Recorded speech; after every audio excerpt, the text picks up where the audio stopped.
It's compelling, it's cutthroat, it's chaotic, it's clever, it's controversy and chaos, baby. How's your skin doing? It's, it's there. Same. It's like I have like 2 breakouts and I put little pimple patches on it. It's like one is flat now, one is like kind of getting there. But I'm like, skin, why would you fucking betray me when my birthday's literally on Saturday? What the fuck? And you got Beyonce on Friday. Like, come on, skin. Act right. No, but like that week before you're supposed to get your period, or like weeks leading up, it's like, this is my ugly week. I hate that. And then the week after, be like, oh, I look so pretty. Mm-hmm. Like the glow be glowing. And I feel like my skin looks glowy and radiant, but I'm already an oily girl, but I'm producing so much oils. Like it's so hard to keep my nose pores clean. And I have like this bump right here. Then I have one right here. It's just like, calm down with the oils, bro. Like, calm down. Yeah. Whatevs. I feel like so much has been going on. Like, kind of overload. Like I told you, when it comes to like world issues, I've been disassociating. So I can't really tell you too much about what's going on with our political climate. If you have any tidbits you need to share with me, please do so. Because I really don't know. Well, Trump's disgusting bill passed. And there are a lot of things that are extremely alarming. Mm-hmm. We've talked about this before. I am not for bills that have a whole bunch of shit in them, because there are plenty of people in Congress who have literally come out and said that they didn't read all of it. It's 900. The bill was 900 pages. So, and it's just like, it's done that way to get a whole bunch of shit in there that really shouldn't be, because they know that people aren't going to read it.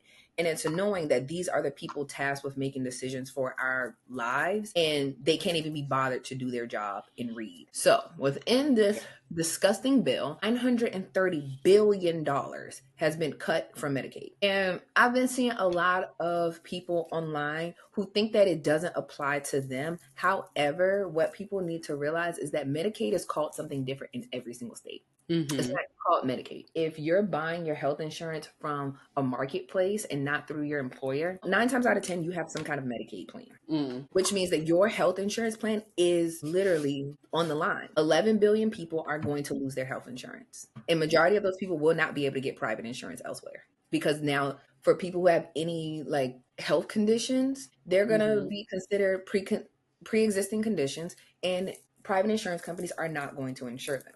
And for those that do have private insurance, your insurance premiums are going to go up. They're going to go up. So literally, it affects all of us. It affects all of us. Your premiums are going to go up. People are going to lose their coverage. Hospitals are going to close. States are going to go bankrupt, basically, because a lot of people don't know that when the federal government sends money to states, a lot of times they send it through Medicaid programs, which states use to what's the word I'm trying to, like, to fund their shortfall in their state budget. Mm-hmm. So a lot of the states that don't have state taxes, they receive a lot of federal money. Florida, Texas, they don't have state income tax. So you're not paying taxes into your state. They're getting money from the federal government. Like, I think Texas probably gets like $74 million or something like that, like some astronomical number. Whereas states like California pay $83 million to the federal government. Texas takes and provides nothing. So states like that, even Nebraska was complaining that they're going to go bankrupt. They're going to continue to go bankrupt because now they're going to cut the funding. I saw somewhere that one of those rural towns in Nebraska already closed one of their hospitals. Yes, and that is going to happen across the board. So people living in rural areas they're probably going to feel it first, because they already have, especially in red states, the scarcity of the hospitals themselves. Yes, it's going to get spooky out here. It's going to get real scary, and people are going to die, and that's really what it all boils down to. People are going to die. SNAP benefits are being cut. So people who are getting food assistance, they're cutting the funding. And what they did is they basically made it to where state programs have to be in shambles in order for the federal government to step in. So they have to have a high error rate, basically, of SNAP fraud. States that have higher rates of SNAP fraud, like Alaska, that triggers the federal government to then start sending money. Why Alaska? Well, Alaska is one of the states that has very high SNAP benefit fraud. Got it. Okay. So it is not incentivizing states to have good programs. And it's incentivizing people to fraud the system, which I think is to increase people getting caught so they can put people in jail and in attempts to target Black and brown people. When really it's not. White people use the most benefits. They do. Girl. So They don't want to hear that though. nope, they don't want to hear that. What else was in this bill that I can remember off the top of my head? There was a $200 tax on silencers that has now been removed. So gun control in this country is going further down with that. So now people can get silencers easier than they have been before. There's no additional tax associated with it. So that's going to happen. The rich are going to get richer. Oil companies are now going to start going tax exempt. There is no more credit for electric vehicles, climate change, that doesn't exist clearly. Yeah, so people who were buying electric cars were getting a $7,500 tax credit, gone. No more. But we're going to incentivize oil companies to keep on drilling, even though we're going to run out of oil. And there's no alternative. And you see, you've only given me like 5 minutes worth of updates. And this is why I be overwhelmed. I have enough to worry about. I'm just so like, I don't want to worry about this stuff, but you can't help. You can't not worry about it at this point, because it's one of those things where it is affecting every single person. It's not just like, oh, if you make over a certain amount of money, you're fine. No, it's going to trickle down to every single person. Everybody is going to be affected. Hospitals are going to close. Schools are going to end up closing. Like, it's going to get real bad. This country is really going to hell in gasoline draws. And realistically, how does one prepare for this? Like, what are we supposed to do? I feel like there's nothing we can do. There's nothing you can do. Watch and see what happens and protect our family and loved ones whichever way we can. But there's really nothing we could do. Just keep living every day. Just wake up, keep living. Wake up, keep living. Just know that the cost of your living is going to go up even more than it already has. And it is really going to be the haves and the haves not.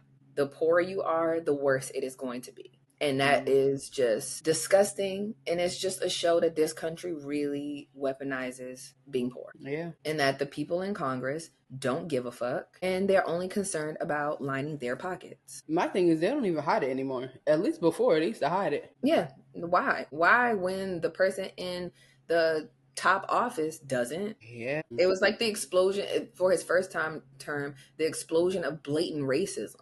It was just at an all-time high. And now it's just like, okay, let's keep rolling with the same thing. He doing it. So shit. Now I can show that I'm racist too. And nothing's going to happen. Yeah, pretty much. I can show, just like people can show that they're racist, they're sexist, they're rapist, and continue. I just feel like it's just so dark. Oh my God. It has been a hellhole since January 20th. Like nonstop. And since January 20th, it's just been like, downhill. And it's like the more you know, the more miserable it is. Yeah, it's definitely one. But it's like it's impossible to live in ignorance, though. Like it really is. Yeah. So even with the bill, there are some things that people are happy about, like no tax on, I think, tips and overtime. But it's like it's a very small pool of things that are good, and there's so many like bad things that are in there. It's majority bad. It's awful. And I really feel for people, especially people in rural areas. They're not going to have healthcare at all. They already have scarce healthcare. So it's not going to be done at all. I think also funding for Planned Parenthood, as you can guess, cutting that shit, which I don't understand, like, how this is a good thing, because so many people, Planned Parenthood provides more than abortion care, which is also health care.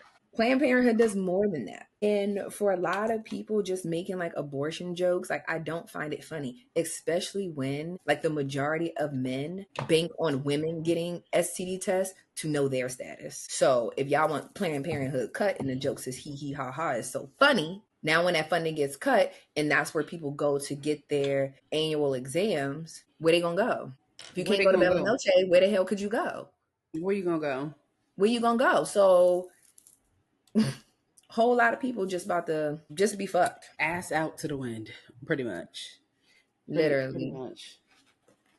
And, you know, so when I see like the jokes, it's like, yeah, people be trying to make light of it, but I really don't find it funny because I'll just be like, y'all are missing the point that this really does affect you in real time. Mm-hmm. And I know people don't like to think about it for like the whole Planned Parenthood thing, but STDs didn't go nowhere. Shit, if anything, it's at an all-time high. Yes, it is. So the people that aren't getting tested, the people that were getting tested now aren't going to have access to it anymore. And the people that rely on other people's tests to make sure they straight, clip, done with that. Which is crazy because 9 times out of 10, you relying on that person's test, but you probably messing with other people too. So how does that even make any sense? Like, so you're just asking all your partners, what you looking like? What you looking like? No, they waiting for her to say, that she got some shit. To be like, oh, damn, then I might have some shit.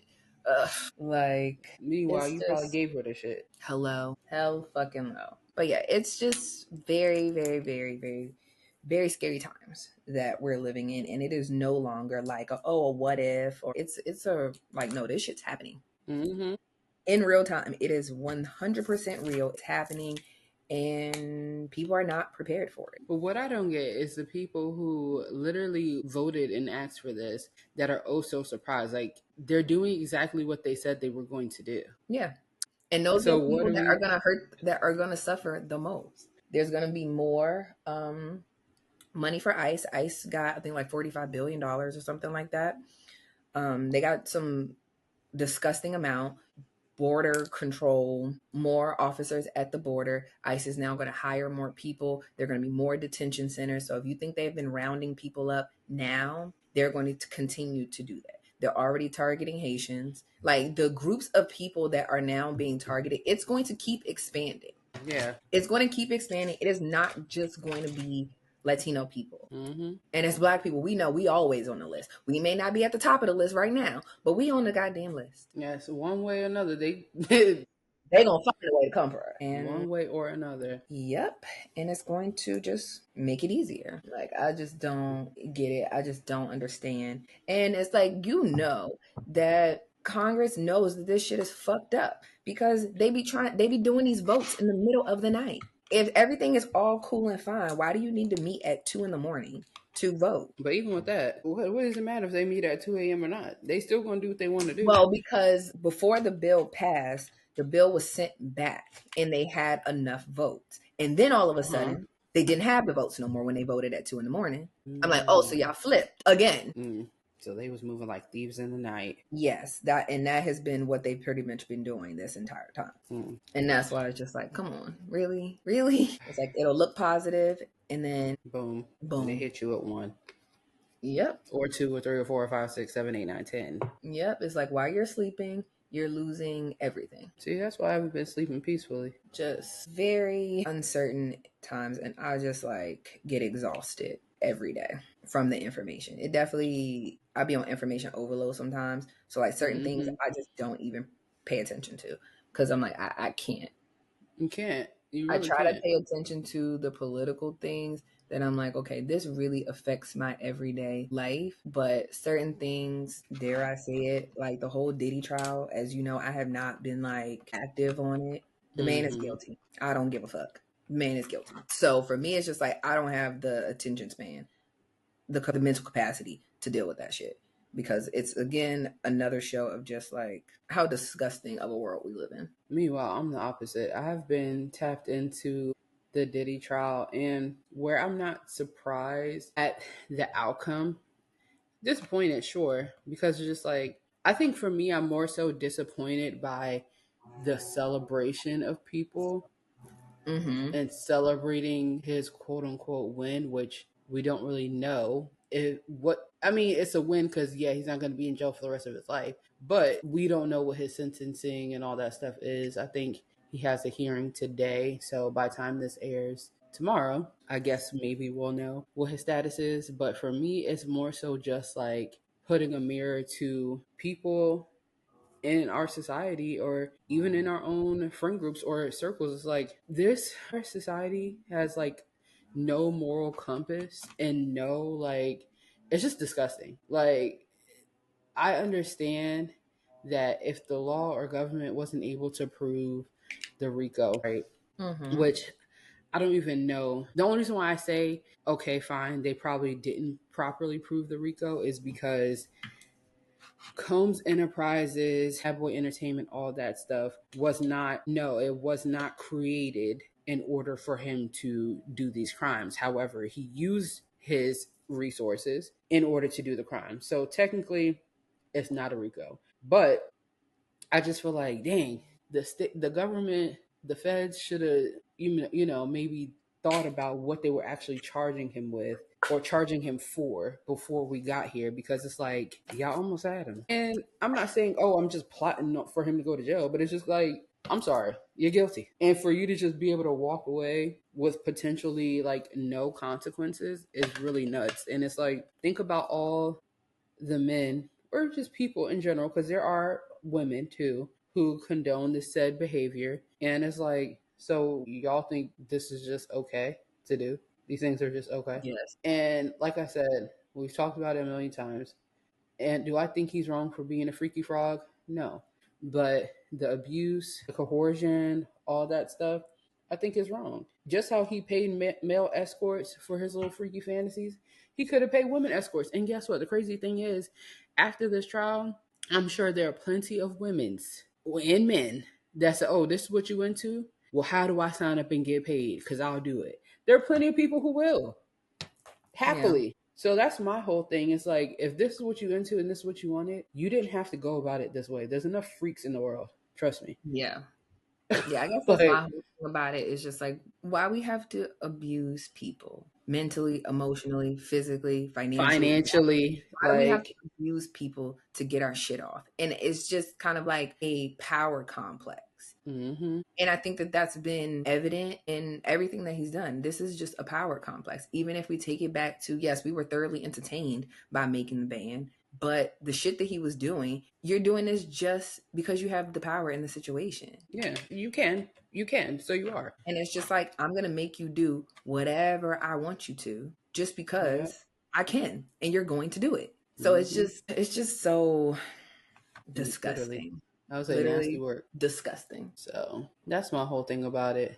I'm like, it is what it is. People are going to feel how they feel, whatever. But I just feel like, guess what? I don't want to hear about people trying to raise awareness for protecting women being abused, protect our girls, all these different things, because every time there's a situation that comes up, there's an opportunity to do that, it doesn't happen. And y'all justify why it's okay that it's not happening and ridicule victims as if they're the ones that caused said behavior. Sure, could you say in some instances Cassie has been complacent? Sure. But I think people don't really understand the concept and cycles of abuse when it comes to mental, physical, and financial abuse and how they all go together, especially pertaining to your livelihood. If you're 19, 20, whatever year old girl, and this big, powerful man is saying he's going to take everything from you and your family and this, that, and the third,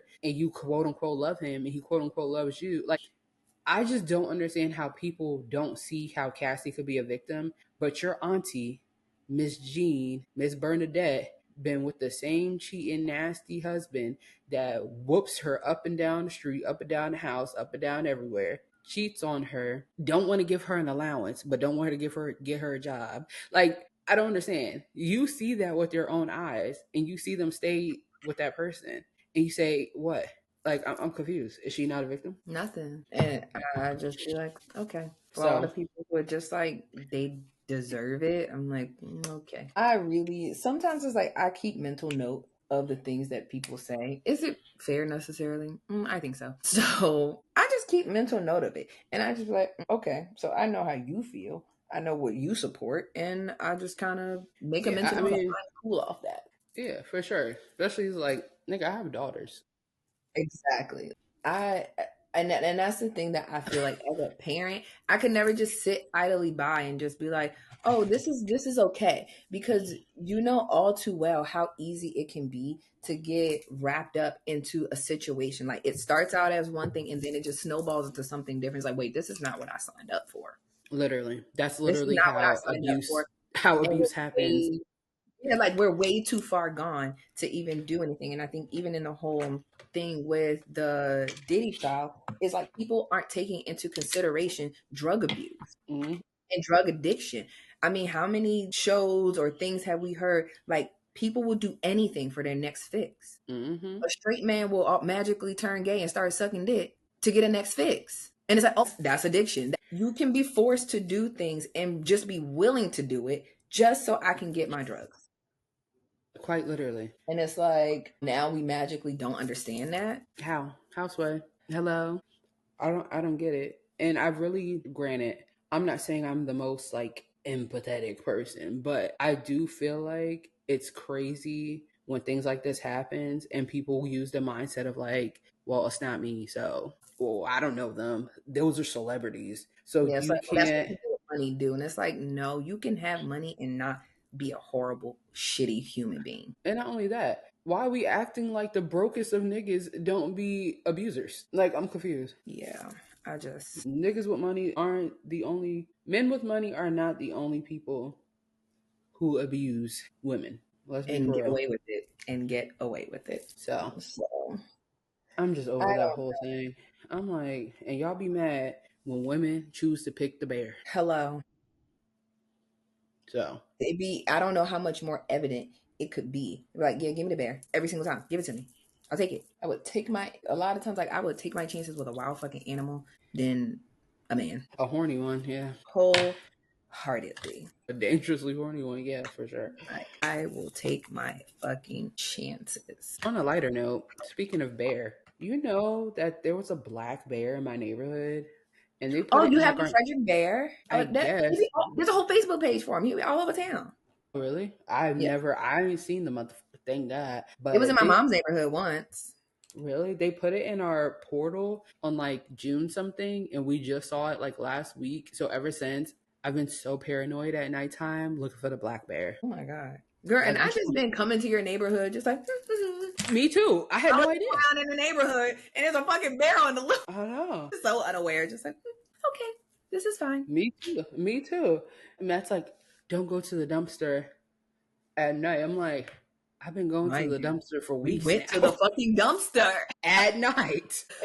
Like, yeah. So, yeah, you guys need to do a better job. Like, why would you put that in the portal? Send me an email. Y'all send emails or everything else, but... Bitch, tape a letter to my door. Something. All right. Put a note on a bird, because birds love coming and poop on my patio.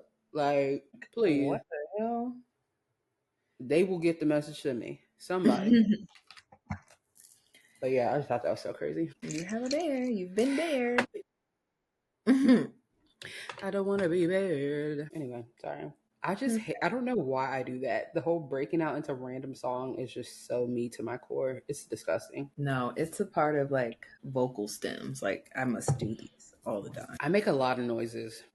A lot. See? It's like I make a lot of noise or I just say a bunch of shit. Like quotables. Mm-hmm. Like I can't stop. Mm-hmm. I truly cannot just like, I can't stop it. Cannot help myself. I do a lot of huffing and puffing. Even when I was little, I used to always get in trouble. Like, what you doing all huffing and puffing for? I don't know. It's just a part of me. Like, it's just annoying. Like, it was not intentional. Like, I was not even thinking about y'all. Like, I'm emoting. Please, leave me alone. Anyway, well. Yes, let's lighten the mood. Give me your random question of today. So, as you know, the whole world has been watching Love Island. And although I know we're going to get into it, although I just really don't like this new audience of fans that have come, there are some good topics that come from the show and the fandom. Also, I've seen a social media post where a lady was pretty much talking about how she married her best friend's ex-husband or her friend's ex-husband after the friend died.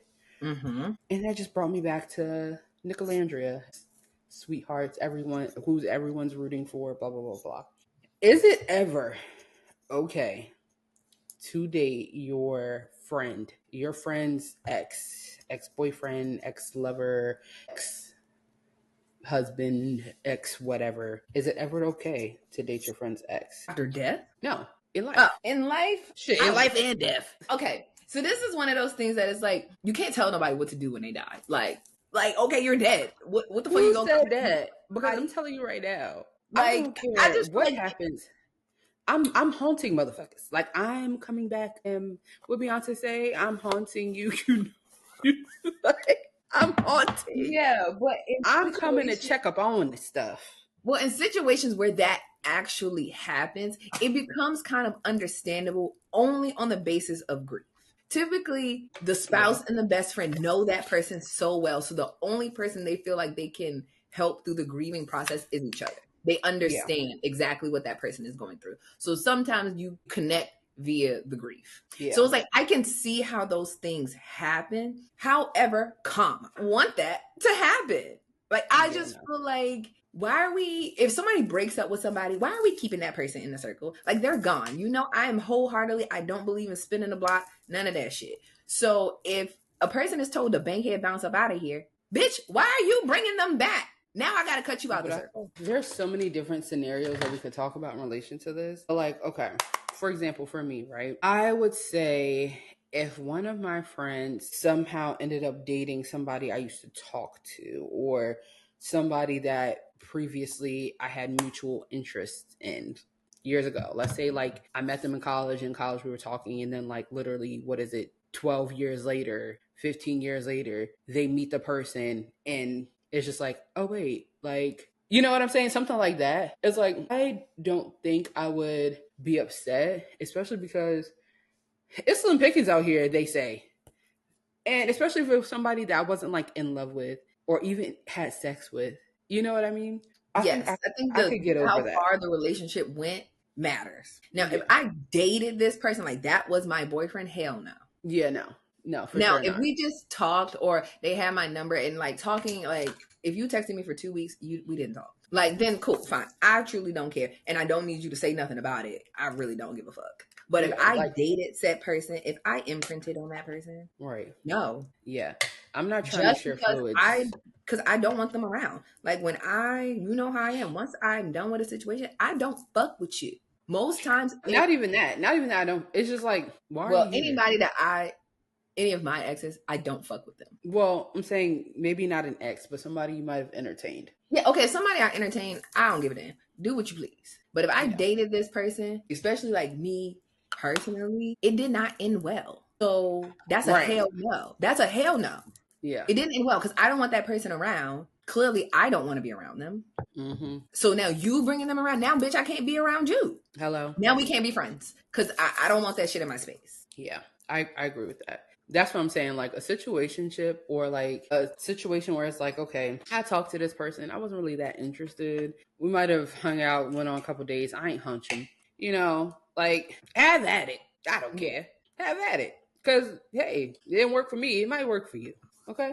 So that I don't care about. But if it's someone who we had like actual history with, then I would be a little weirded out. Like, why would you want to do that out of all the options in the world? But I don't know. But in a situation like Nicolandria, I feel like it's a little bit different. One, because the premise of Love Island, like when people get voted off, what are you supposed to do? Just kind of sit there the entire time? You can't really do that, or you're gonna have to send yourself home. Mm-hmm. You're gonna have to send yourself home, and nobody wants to self-eliminate just because their connection had to leave. Unless, well, I will say in like the old Love Island days, people had. But yeah, but if they stay, if you stay, then you have to be open to if you stay, pretending to move on. This is the first time that it's happened. This happened last season with Rob and Andrea. He did all of this crying and hooping and hollering, like, oh, I'll leave, then leave with her, and you didn't leave. So when you decide that you're gonna stay,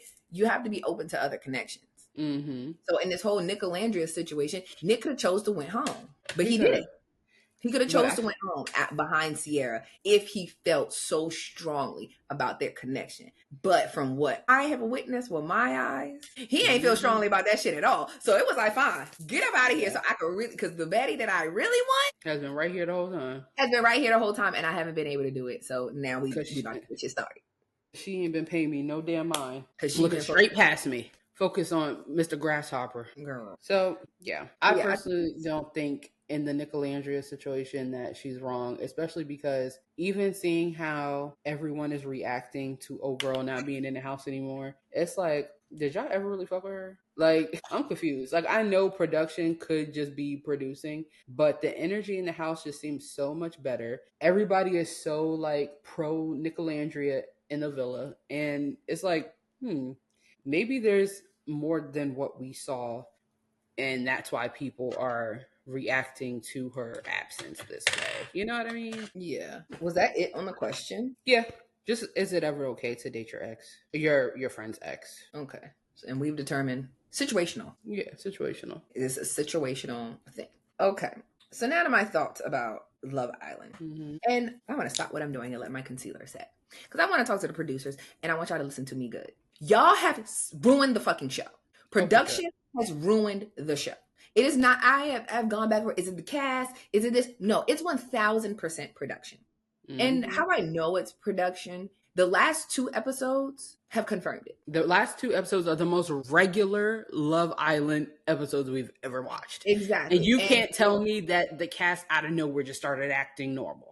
Like, I'm sorry. Exactly. So it's just like when Nick and Alandria were having their conversation and Nick asked her, so how did you feel about them being voted in the bottom 2? And she said, good, the fuck? And they just died laughing. It's like, okay, so this is clearly the energy. This is what the people in the villa are seeing when Nick and Alandria are together. So now it makes sense why. It's like, yeah, y'all do really actually like each other. Y'all have just been tiptoeing around other people's feelings. Mm-hmm. When y'all really do have a connection, a bond, a friendship. We ain't never seen Nick hee hee ha ha with kick his feet up in the air giggling with Sierra. Never. We ain't seen it. Nick recoupled with Sierra, did the leg clap twice. I said, oh boy, you was happy to be staying in this villa with Chocolate Queen. So, yeah, exactly. So it's just like, why are we just seeing these people personalities? The whole baby shit was fucking hilarious.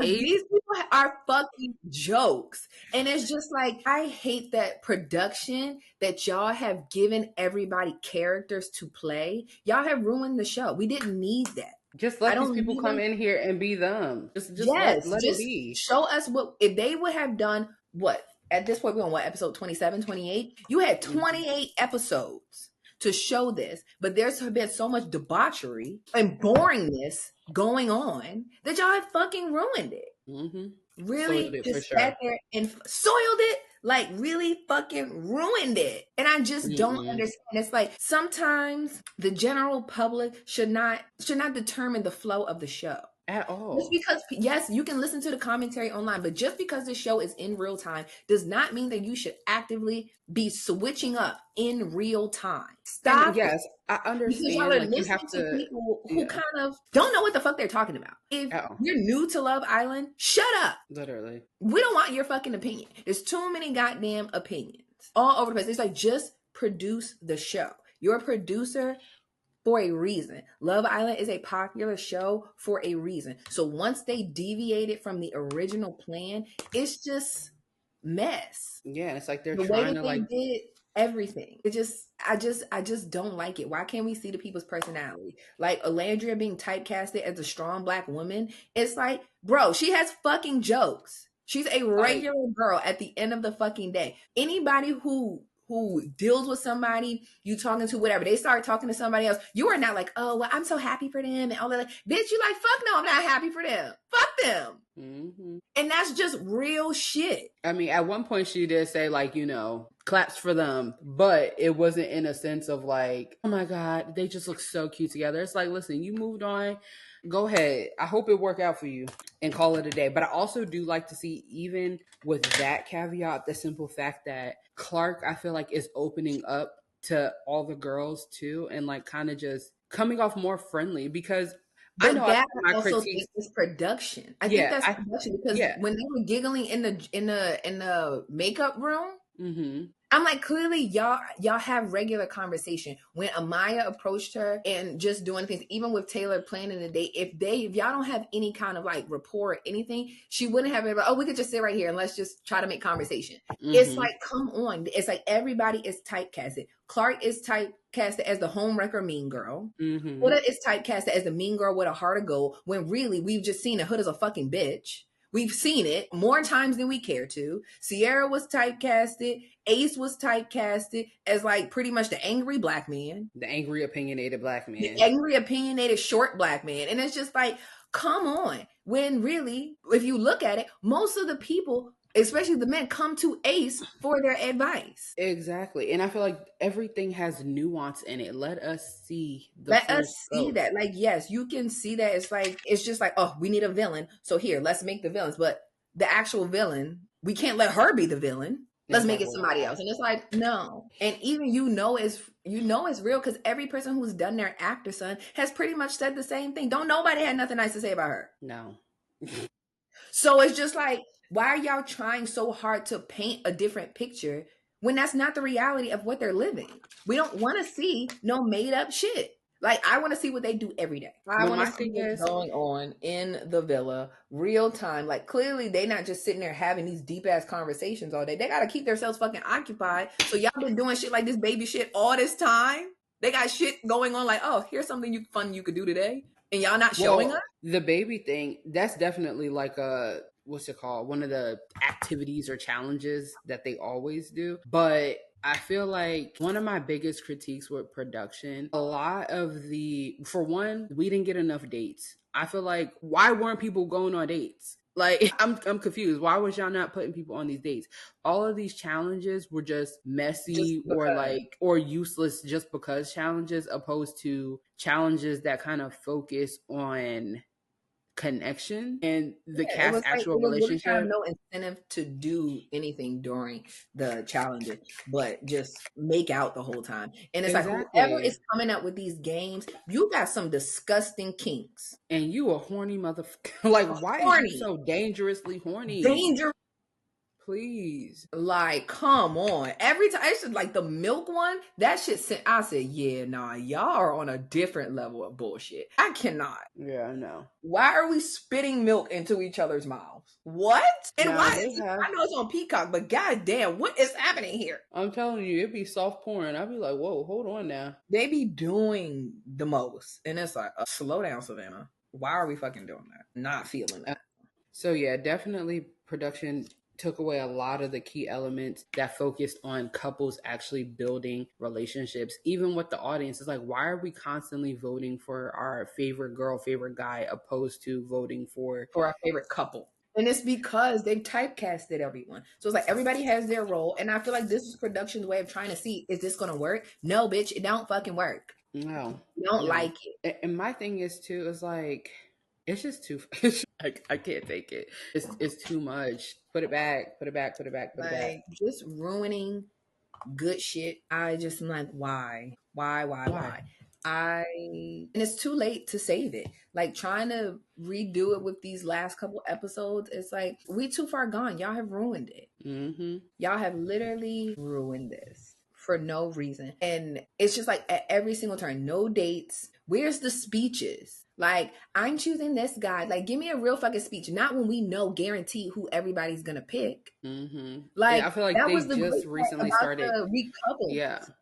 Mm-hmm. It's just like, we want to know the people that have multiple connections, when they start giving, oh, I want to couple up with this guy, and then both guys start cheesing because they think that she's talking about them. And when somebody gets to a point, they realize, like, wait a minute, she ain't talking about, I didn't say that to her. We didn't kiss. Then you know, like they pick you, like, yes. Come on. It's like the anticipation of the recouplings when the cast gets to pick their own match. Why are we determining who we want matched up? That's not the premise of the show. No. It's just like, come on. Then with them keeping all these extras around for no fucking reason, it was no reason for all of them people to come back from Casa. Heck no. Once the original cast picked their match, everybody else should have been done. If you were not the people that were separated, you don't get a choice. You either picked or you go home. And not to mention, I just feel like there was no reason for Elan's little dicky looking ass to still be up there. No. When Sierra chose Nick, he should have went home. That whole saving is really because Alandra has plot armor. You can't send her home. Mm-hmm. So now we got to keep Elan. And it's just like, get him the hell on out of here. But they fucked it up with the initial Casa recoupling, when it was just like, why would they be like, oh, you have to pick a couple right now? They just met. Just let them mix, mingle, and interact as if this is really their first day in the villa. Let them go. Now we got to pick and let's start coupling up, or we got 24 hours to pick. And I feel like they did that because last year and like sometimes on Love Island, the girls will hold back a lot and not explore. So they were trying to do that. I understand. But I'm saying they tried to do that to prevent that. However, there weren't any strong couples that would have even rejected the idea of exploring. Like nobody was locked in or closed off. The only person who was locked, the only two people who were like locked in but not closed off was Sierra and Olandria. So we already knew how Olandria was going to give it up. Yeah.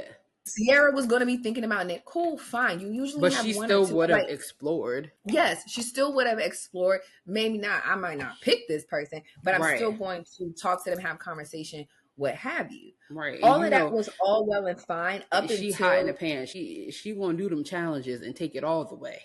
So it's just like, until we got to the point where it's like we have to pick, it shouldn't have been done that way. I do get kind of forcing the girls to, you have to interact. Mm-hmm. And I think that's why they were like, no, you guys are single. This is a whole new experience. Treat this like day one. It's like, cool. Preface that to them. That's fine. You are supposed to do this. It's not you're waiting for them. No.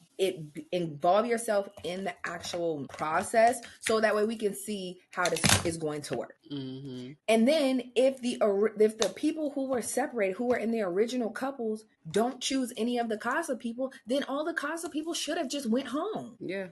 Like, I just don't understand. And it's like, as much as I enjoy Olandria, it's like, if that would have been her time, how many times we gonna save it? If it was her time, then you should have just let her go home. Mm-hmm. Because to keep saving her time after time, like, what are we on time strike number 2? Girl, right. if you supposed to get home, that time was the first time. Well, in Casa, and then following right up after it, pretty much again with a recoupling that didn't happen too long ago when Elaine got saved. Well, no, but that's the same thing. So Casa, they never actually got eliminated. That's what I'm saying. That whole thing was stupid. They only did that because I think they only saved them because it was Nick and Alandria. If it hadn't been them, if like Ace got voted out to go home, he would have been packing. Okay. If Shelly got voted to go home, she would have been packing. It wouldn't have been, let's set this up that we can save them. Because it was Nick and Alandria, they changed it and saved them for the plot armor, because they are reading so much of what the commentary online is that everybody wants Nick and Alandria to be together. They weren't going to send them home. So now it's just like, you saved them, okay, brought them back.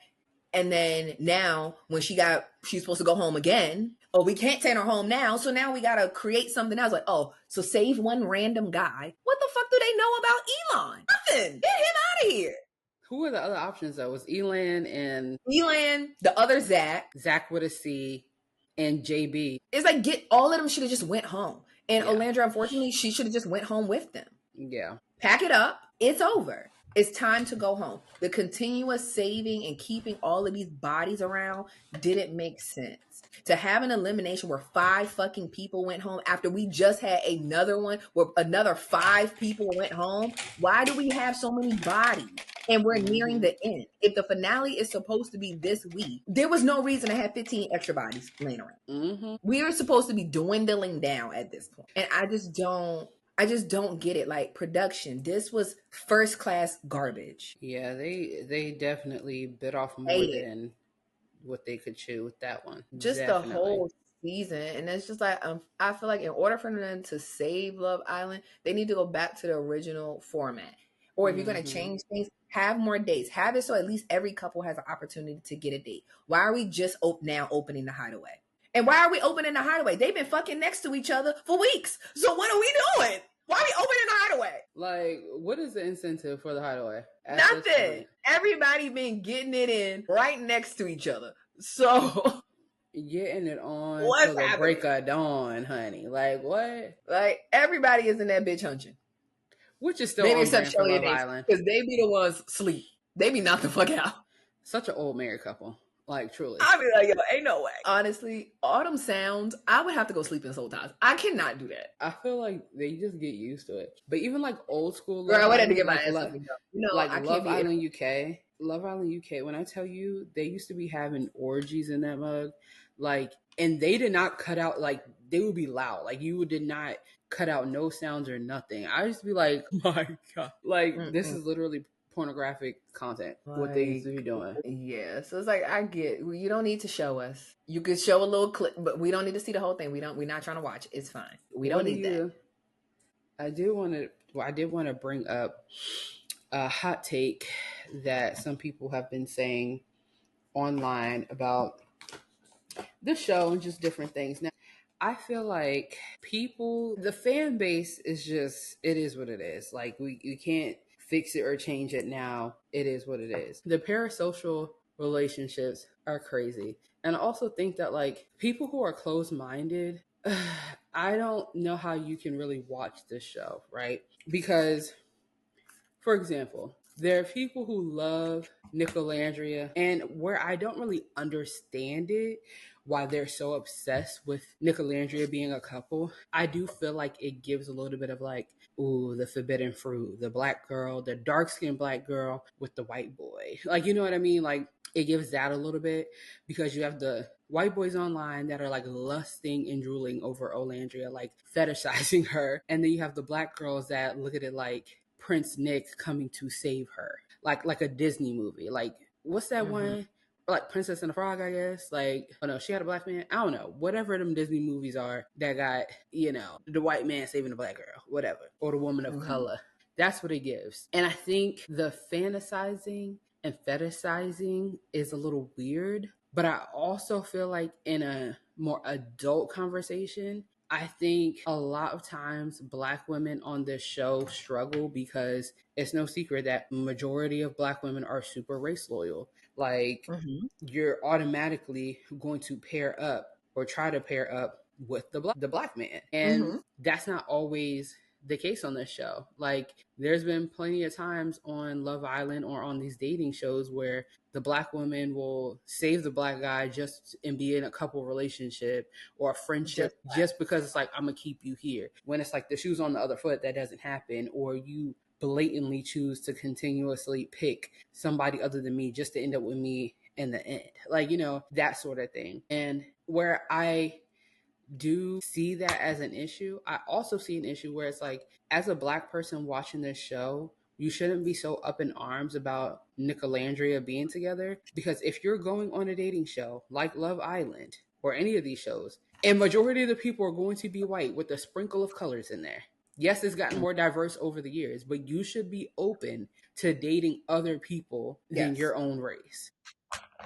Yeah, because they're not usually, like, for them to have an equal amount this time, I was shocked. I was very shocked. Very shocked. And I think because like they've brought throughout the history of the show, they'll have like one black guy, one black girl, and then bring in like black bombshells or people of color as bombshells throughout time. But to start off with it being pretty even, across the board, even like different flavors. Like, last year we had Leah, who was Palestinian, but this year we got Huda. And then we also had Beldasha, she's white and Asian. Like, all of these, different flavors, I would say. It was refreshing to see, for me at least. Yes, like I do agree. I think when it comes to shows, I love Too Hot to Handle. When like shows like that, it's like when I first started watching it, all white people. Yes. And then slowly but surely you start getting different things. And I think if you're on a dating show, to think that it's going to be an equal number, that's just not happening.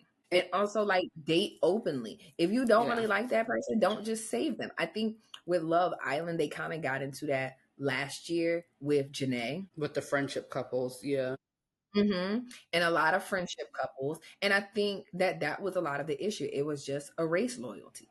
And then the person that Kenny is technically a person of color, but she finally found her match when she was just like open to other things.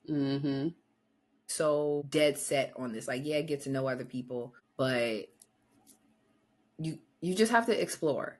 honestly, and date as many people, get to know every single person, and just come into it with an open mind. If I was on a date show, I will be coming into it like, one, I signed up for this, so I kind of already know what TV the looks demographic, like. and what the Yes, demographic the is going to demographic. look like. These people ain't never not watched Love Island before, so they know what the general demographic of the show is going to be. Mm-hmm.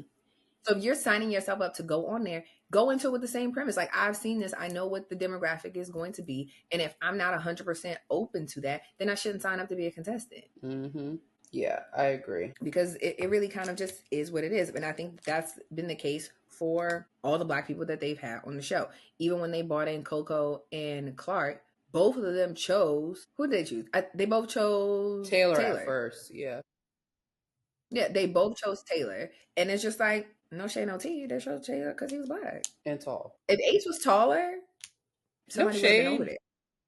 This was the first time where I really wanted to take up for the short kings, because I think Ace is cute. I really do. He's not ugly. Yeah, not ugly. I like it. Personally, I know Aces in real life. I like Ace's personalities. I would gel with the Ace. You know what I mean? Like, right. Especially like what we saw yesterday in the last like 2 days. Like, you've seen more of his personality, and that's still why I cannot get over the typecasting, because it's just like, y'all really shortened a lot of people's experience, like the audience's experience of them, and it sucks, because it's just like, you can see from the conversations that he's had, like, why are y'all making it that this is kind of the first real conversation that he and Kelly have had, that he's opened up for and, told him like personal things. And it's just like, why I have him typecasted that way? Like, yes, he's 22. So I think it's a lot of like people not being familiar with young men, Black men being emotionally mature. And the same thing last or season direct. With Cordell. Yes, or direct. Same thing happened last season with Cordell. So it's just like, emotionally mature Black men exist. Mm-hmm. They do. So with Ace kind of like explaining his background and how he grew up, it's like, okay, it makes sense why you are the way that you are. Mm-hmm. It's fine. It makes sense why you're not so like open to affection right up front. It makes sense. But it's like the way that they painted him is just like an asshole. And it's like, no, everybody has a story. Everybody has nuance. But because we want you to be this specific character in our story, we're not going to show anything else. We're going to wait until the very end to show any kind of like really who you are. And I feel like at the end of the day, was he very direct and harsh and mean with Amaya? Yes. However, Amaya, who Amaya was when she first came into the house, is definitely not who she's blossomed and shown herself to be. And I also will say, like, at the end of the day, she does have a big personality. She is very intense. That's not always a bad thing. But if I'm having a conversation with you and I can't even get one word in, which we have seen her do that multiple times with multiple guys, it's like somebody like an Ace is going to be like, okay, I'm going to talk. Now you're going to talk. And as a Black man, that's going to come off as aggressive. But when somebody like, let's say, Zach or Austin or somebody else just lets you sit there and just keep but then goes behind your back and talks about you like, yeah, she's this, she's that, and then later it comes and hurts your feelings. That's why I really feel like I want Amaya and Ace to have like not a closure, but like a real conversation. They might have already had it, but I want the viewers. I want the doesn't fit the narrative. Exactly. I want the viewers to see that, like, I really don't think he had any bad intentions, but we also have to factor in he is 22. How, like, he's getting his point across. You're over talking him. You're very passionate and loud. And then after that, what does she do? Let's not forget that she went and tried to start that little situation with Shelly, and Shelly had nothing to do with it. They cleaned it up and things were fine, but let's not act like the first 24 hours of Amaya being in that villa, it wasn't rah, rah, rah, rah, rah. She's still her now, but I think throwing her in there, she has to kind of learn to read the room. There's also a topic that I want to talk about in regards to Amaya, sweet Amaya Papaya, which we can get into later because I fear we done chatted a while. But keep this in your minds as the season concludes. I really do enjoy Amaya. I love how she's herself. She wears her heart on her sleeve. She's cute. She's funny. She's smart. She's all the things, right? But I was watching Jessie Woo's live stream, and she had made a point about how Amaya has the Cardi B effect, meaning it's okay for her to be this big, loud, rambunctious, goofy personality and mispronounce words wrong and do all these things. But a girl like a Sukiana who does exactly the same thing is never seen in the same light. And I'm just interested to see how Amaya's star grows, because when I compare like a her and Cardi B, I'm like, it's literally identical. The charm, the allure of like, oh, she's so funny. Like, you know what I mean? But it's like we have other women of color who are exactly like that, but do not get that star attention. So I'm not clocking no tea. I'm just saying, I'm interested to see how her star rises and what happens from that. Because at the end of the day, Love Island is a great platform for all these people to be on. And even clocking tea about how brands are under comments, defending Huda under Shelly's comments, saying all these things. And it's like, you haven't publicly seen any brands really reach out to Shelly or Olandria for brand deals, but they're all in Adriana's and Amaya's and Huda's, comments and DMs. And the crazy thing is, last year, let's rewind, the same thing happened in the beginning with Serena and Janae. Leah was getting the brand deals, like the beauty deals and this, that, and the third. But it wasn't until big Beyonce and Sir Davis and Sacred and Fenty with Rihanna and all these Black brands started coming for Serena that all of a sudden Maybelline, NYX Cosmetics, CeraVe, blah, blah, blah, blah, want to work with Serena and Janae. So interesting to see how the stars will rise. Cordell got his Cheez-It thing, but listen, that was from inception. Like, Cheez-Its would have been crazy to not give him that deal. That would have been like, come on. But yeah. But from the woman's perspective, I am interested to see from like a content creator, marketing, celebrity, socialite view after the show is over, how things progress. Because I even look at like old cast members from seasons ago, which Love Island US wasn't as big as it is now, but seeing Justine Chef's Kiss, that girl is so beautiful. Like, she has such a sweet, nice personality. And I'd be looking like, but why such and such? Not to compare, but it's like, how is she not? It could be management, it could be so many things, but I just feel like, where are the opportunities for her? Why haven't they shown up yet? I don't know. Because all these companies got to roll back their DEI so they can go back to regular scheduled programming. We know exactly what it is. Ain't no further conversation to be had. We know exactly what it is. Yeah, so we might be Clarking it. Clark too. I feel like Clark needs to get her just due. Give her hair. I don't care if it is tape ends. Her hair looks good all the time. Hair is laid. Hair is laid, baby. Like, Clark is actually a pretty girl. I just wish they didn't paint her personality to be so stush and stiff. Yeah, again with the typecasting, everybody had a character and they pushing that narrative. And it's just like, really? Why? Yeah. So yeah. Thank you, Love Island producers, for fucking it up, and redeem yourselves next summer. Like, spend the next 9 months getting it together. Get some good cast people. Do your Googles. Do your background checks. Like, there should be no reason that we having to send people home 25 episodes in. We should not be doing that. If you select the cast, have a producer, somebody follow all of these people. Watch what they're doing, because y'all ruining your own shit at the end of the day. Yeah. Like, a lot of this shit was clockable and preventable. Do your job. Get on your Zoom. And if you need help, call us. Call me now. Call me now, Miss Cleo. Because we can produce some good fucking tea. Oh, for sure. We grew up watching. And that's the thing people don't understand. Us millennials, we grew up watching the original shows. reality TV Flavor people. of Love, Rock of Love, I Love New York, For the Love of Ray J. Like, I can go on. Tequila. A shot of love with Tila's tequila. She went both ways. Like, trust me, we could produce some shit. Okay, maybe we should do that. Maybe next summer we should produce like a little dating show for like the single people that we know. I don't know. We'll talk about it. Anyway, I just feel like we could really produce some shit, because at the end of the day, we knew none of these people were in love with Flavor Flav or any of these people. Guess what? They sold it to us. Sell me the dream. I'm a hopeless romantic. I'm buying whatever you gonna sell. Sell me. So yeah. Call us up. Yeah. But yeah, that was fun. In the face, eating. Period.